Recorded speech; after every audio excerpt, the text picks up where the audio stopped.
பிரியமானவர்களே, இயேசு கிறிஸ்துவின் நாமத்தில் நான் உங்களை வாழ்த்துகிறேன். நல்லா இருக்கீங்களா? சந்தோஷமா இருக்கிறீங்களா? சந்தோஷமா இருங்க, மன ரம்யமா இருங்க. இந்த உலகத்தை சிருஷ்டித்த தேவன் எவ்வளவு பெரியவர் பாருங்க. எவ்வளவு பெரிய ஆறு, எவ்வளவு பெரிய நீர்வீழ்ச்சி, எப்பவுமே தண்ணி விழுந்துகிட்டே இருக்கு வருஷத்தின் அத்தனை நாட்களும். இதெல்லாம் ஒரு ஆச்சரியமான அதிசயமான காரியம். இவ்வளவு பெரிய அதிசயங்களை செய்கிற தேவன் தான் நம்முடைய தேவன், உங்களுடைய தேவன். பிறகு எதுக்கு நீங்க பயப்படணும்? அவருடைய சிருஷ்டிப்பை பார்த்தாலே அவர் எவ்வளவு வல்லமுள்ள தேவன் என்பதை அறிந்து கொள்ள முடியும். அவர் வல்லமுள்ளவராக இருக்கிறதுனால நமக்கு வல்லமையான காரியம் செய்வார். பிறகு எதுக்கு நீங்க கலங்குறீங்க? பயப்படாதுங்க. இன்றைக்கு ஒரு தேவ மனிதர் அருமையான ஒரு ஜெபம் செய்தது வேதத்தில் எழுதப்பட்டு இருக்கிறது.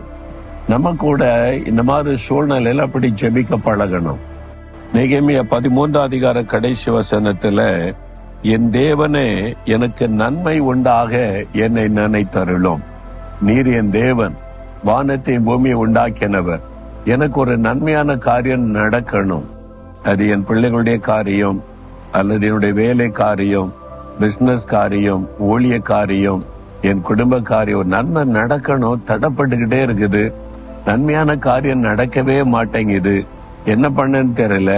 ஆனா நீங்கள் நன்மை செய்கிற தேவன். எனக்கு நன்மை உண்டாக என்னை நினைத்தருளும். என்னை மறந்துட்டீங்களா? நீங்க ஆண்டவர் என்னை மறந்து விட்டாரோ அப்படின்னு சொல்ல தோன்றும். வேத புஸ்தகத்துல ஆபிரகாமுடைய சந்ததி இஸ்ரவேல் மக்கள் இருக்காங்கல்ல, அவங்க எகிப்து தேசத்துல 400 வருஷம் அடிமைத்தனத்துல இருந்தாங்க. கர்த்தரை நோக்கி கூப்பிட்டாங்க, தேவனே எங்களை நினைத்தருளும் என்று. தேவன் அவளை நினைத்தருளி ஒரு சமயம் வந்தபோது அவளுக்கு நன்மை உண்டாக தம்முடைய தீர்க்கதரிசி அனுப்பி விடுதலையாக்கி கொண்டு வந்தார். நன்மையான காரியம் நடைபெற்றது. அவர் உங்களை மறந்து விட மாட்டார். உங்களை நினைத்தருளுகிற தேவன்.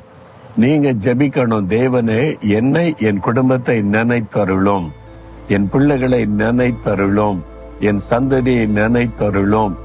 எங்களுக்கு நன்மை உண்டாகும்படி ஒரு நன்மை எங்களுக்கு தேவையா இருக்குது. நாங்க என்னென்ன முயற்சி பண்ணி பார்த்துட்டு நடக்க மாட்டேங்குது. நீங்க தான் செய்ய முடியும். ஏசு இந்த உலகத்துல உலாவின நாட்கள்ல அப்போஸ்தலர் 10:38 சொல்லப்பட்டு இருக்கிறது, நன்மை செய்கிறவராய் சுற்றி தெரிந்தார். யார் யாருக்கு என்ன நன்மை வேணுமோ அந்த நன்மை செய்தார். ஒருத்தருக்கு பாவ மன்னிப்பை தேவையா இருந்துச்சு, பாவ மன்னிப்பை அருளினார். ஒருவருக்கு வியாதிலிருந்து சுகம் தேவையா இருந்தது, சுகம் அருளினார். ஒருவருக்கு பிசாசின்படி இந்த விடுதலை தேவையா இருந்துச்சு, விடுதலை கொடுத்தார். ஒருவருக்கு பசியோடு இருந்தாங்க, ஆகாரம் தேவையா இருந்துச்சு, ஆகாரம் கொடுத்தார். அவங்களுக்கு என்னென்ன நன்மை தேவையோ அதையெல்லாம் ஆண்டவர் செய்தார். உங்களுக்கு என்ன நன்மை தேவை? பிள்ளைகள் காரியமா, வேலை காரியமா, பிசினஸ் காரியமா, ஊழிய காரியமா, என்ன நன்மை தேவை? ஆண்டவர் சொல்லுகிறார், உங்களுக்கு நன்மை செய்யும்படி உங்களை நினைத்தருளுகிற தேவன்.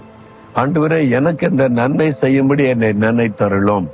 இன்றைக்கு ஜெபிங்க, அந்த நன்மையான காரியம் உங்களுடைய வாழ்க்கையில நடக்கும். நான் விசுவாசிக்கிறேன். நீங்க விசுவாசிக்கிறீங்களா? விசுவாசத்தோட சொல்லுங்க, தேவனே எனக்கு இந்த நன்மை உண்டாகும்படி என்னை நினைத்தருளும்.